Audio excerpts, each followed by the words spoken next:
Placer en défense, voilà un véritable casse-tête pour Jean-Marc Varnier suite aux suspensions d'Ambou, habituel défenseur latéral gauche, de Di Tullio, défenseur central, et de Delwart, gardien. Et c'est finalement dans la solution originale proposée par l'entraîneur tournésien que réside toute la saveur du point décroché. On était quand même à l'extérieur, on était quand même avec une défense où sur 5 joueurs défensifs, 4 n'avaient jamais joué à ce poste-là. Tenant, Stretchouk, Kivi et Farid Billy, seul Delbecq qui était maintenu à son poste. En plus un autre gardien. Je pense que pas prendre de but à Dighem qui quand même a montré sur son terrain, a battu Capellen le dernier match 2-0. Pas prendre de but aujourd'hui ici, c'est assez exceptionnel en fonction des problèmes qu'on a pu rencontrer ces temps derniers. Les deux latéraux, Billy et Tonon, reconvertis en défenseurs, tout comme Kivi, c'est l'animation tournésienne qui en a subi les conséquences. La première période est pauvre en occasion, Dighem prend le jeu à son compte sans pour autant inquiéter Aguet, le nouveau portier tournésien. Du côté sang et or, on ne trouve pas non plus la faille dans une défense brabançonne solide dans les duels et solidaire. Au niveau de l'axe, c'était pas mal chez eux, ils avaient de la taille, ils étaient physiquement, ils étaient bien. Nous, malheureusement, c'est vrai que nos côtés, qui habituellement font notre force, là ils étaient un peu esselés. Et puis, c'est vrai qu'on n'a pas su profiter de ces espaces-là. Et puis, on s'est engouffré dans cette défense. Et puis, on s'est pas montré assez dangereux, surtout. Après 25 minutes, Tourné tente de loin. Moulissa n'a pas encore réglé son viseur. Seoudi l'a fait, mais n'inquiète guère Naïs. La plus franche occasion de cette première période, la voici à 3 minutes du repos. Le centre de De Skepper trouve au second poteau Ittebroek. Aguet repousse du pied. Devant des espaces réduits, De Castro tente encore de loin, mais sans résultat, 0-0 à la pause. La seconde période est un peu plus animée. Aguet, le gardien béninois, va se mettre en évidence.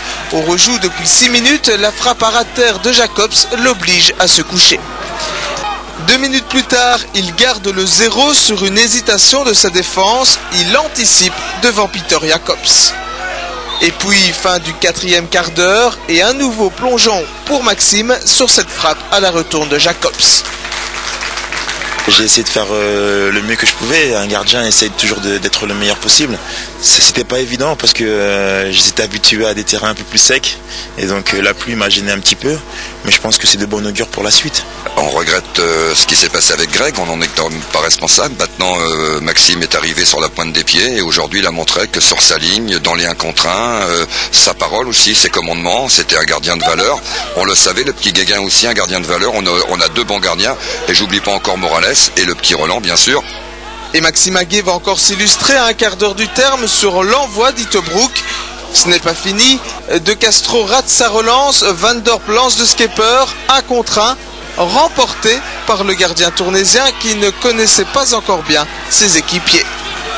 Pour tout vous dire, j'ai encore étudié les noms des joueurs dans le bus. Donc c'était pour vous dire que c'était pas vraiment évident. On a commencé effectivement à travailler avec l'équipe que mardi. Donc ça n'a pas été évident. Mais je pense qu'il y avait une volonté collective de faire un résultat ici. Donc vraiment on a une solidarité qui a fait que le groupe a réussi à tenir bon jusqu'au bout du match. Et ça c'est le principal enseignement à retenir, la solidarité qui a permis au sang et or de ramener un point, même si offensivement Tourné s'est heurté à un mur. Les visiteurs n'ont frappé que 2 fois au but en seconde période, ici avec Seoudi et là avec Tonon. C'est vrai que on a développé du jeu jusqu'aux 30 derniers mètres et que dans les 30 derniers mètres on a manqué de percussion parce que Jimmy a beaucoup défendu, Pascal et Michael.